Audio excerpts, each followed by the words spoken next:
हर माँ से ये कहूँगी कि अपने बच्चों की सलाहियत को समझते हुए उसको सपोर्ट करें।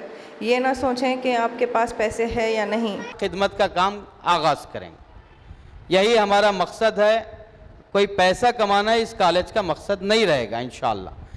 इकरा girls PU college Rena market Basava Kalyan का इनॉग्रेशन 11 मई 2025 को captain Syeda Salwa Fatima, first Muslim lady pilot मोहतरमा आसिया बेगम, सैयदा अहमदुल अजीज कौकब और अख्तर खान साहब के हाथों रिबन कट करके किया गया।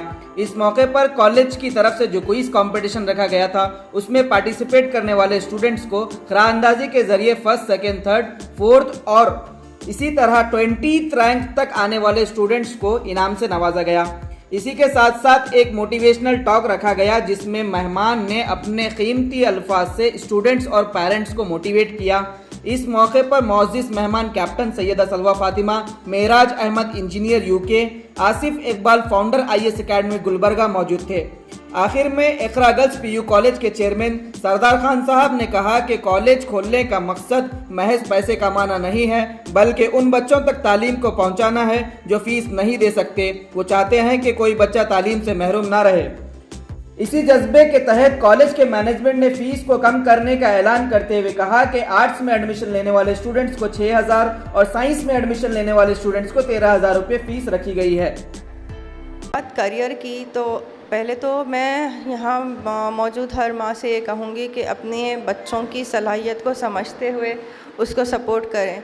ये ना सोचें कि आपके पास पैसे हैं या नहीं, पर उसके जो ख्वाब है या उसके अंदर जो जुनून है उसको समझने की कोशिश करें।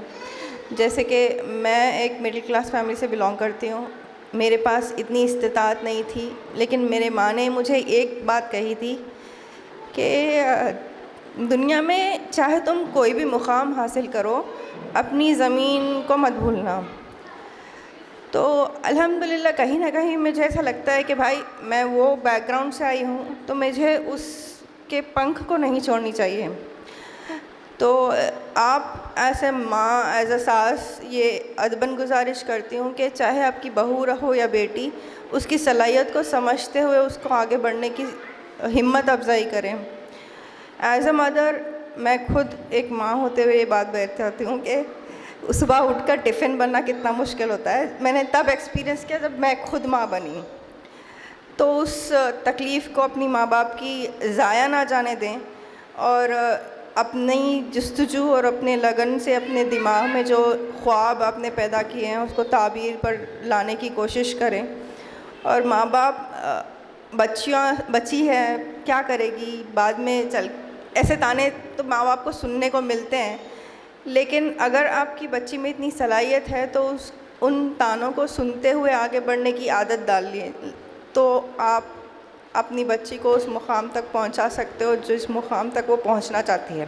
असद खान साहब, डॉक्टर ज़बीर साहब और उनकी पूरी फैमिली को ये मुबारकबाद देता हूँ कि जिस विज़न के साथ आज जो है एक इंस्टीट्यूशन को जो है इस्टेब्लिश किया गया है, तो इस विज़न को समझना बहुत ज़रूरी है कि लीडरशिप है ना, एक मकसद होता है, एक हदफ होता है, उसको सामने रखते हुए जो है एक इंस्टीट्यूशन जो है इंतखाब में आता है।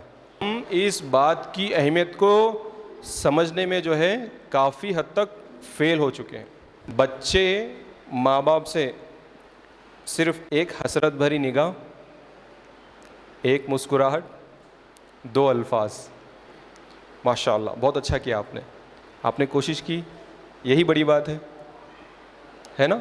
फेल होना नहीं होना, पास होना नहीं होना अलग बात है, ये सबसे ज़्यादा अहम है। यही सबसे ज़्यादा जो है बच्चों की उम्मीद है। आपसे खाना पीना, कपड़ा लता और दूसरे मटेरियलिस्टिक, ये सारी सेकेंडरी है।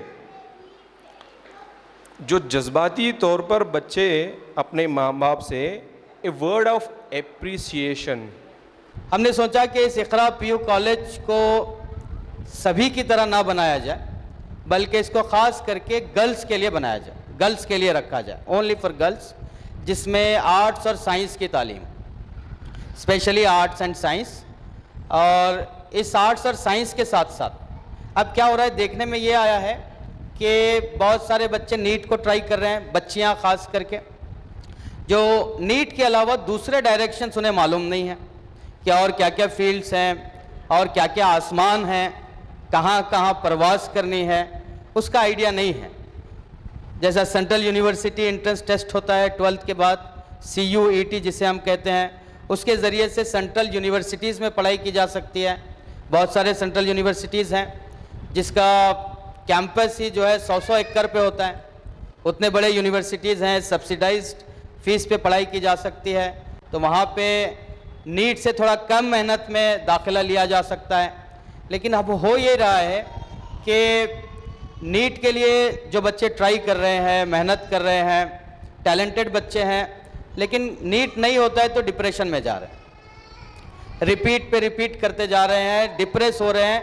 फैमिली का भी प्रेशर वही है, तेरा भाई MBBS क्लियर किए पढ़ रहा है, तू क्यों नहीं पढ़ सकती, तेरी बहन पढ़ रही है, तुम क्यों नहीं कर सकते। तो ये माहौल जब क्रिएट होता है तो डिप्रेशन में चले जाते हैं। और माहौल क्यों क्रिएट हो रहा है, हमें मालूम नहीं है कि नीट के अलावा भी दुनिया बाकी है। जब नीट नहीं हो पा रहा है तो कुछ और रास्ते भी जो है आपके सामने ओपन होने चाहिए। तो वही रास्ते इकरा PU कॉलेज अब ओपन करने जा रहे हैं इंशाल्लाह। इन गर्ल्स के लिए ख़ास करके आर्ट्स और साइंस की तालीम के साथ साथ लाइफ स्किल्स भी सिखाए जाएंगे जो ज़रूरी हैं, बच्चियों के लिए ख़ास करके ज़रूरी हैं, ज़रूरी समझे जाते हैं। लाइफ स्किल्स में या होम साइंसेस जिसे हम कहते हैं, पूरी एक उसकी ब्रांच है, उसके कोर्सेस हैं होम साइंसेस के, जिसमें हुनर सिखाया जाता है। तो ये एक इनिशिएटिव है इकरा PU कॉलेज का, यासीन खान फाउंडेशन का। यासीन खान हमारे दादा का नाम था, तो उनके नाम से फाउंडेशन हमने बनाया, उसमें हमने पैसा जमा किया, पैसा जमा करके इस कॉलेज की इब्तिदा की। अब यहाँ से हम खिदमत का काम आगाज़ करेंगे, यही हमारा मकसद है। कोई पैसा कमाना इस कॉलेज का मकसद नहीं रहेगा इंशाअल्लाह।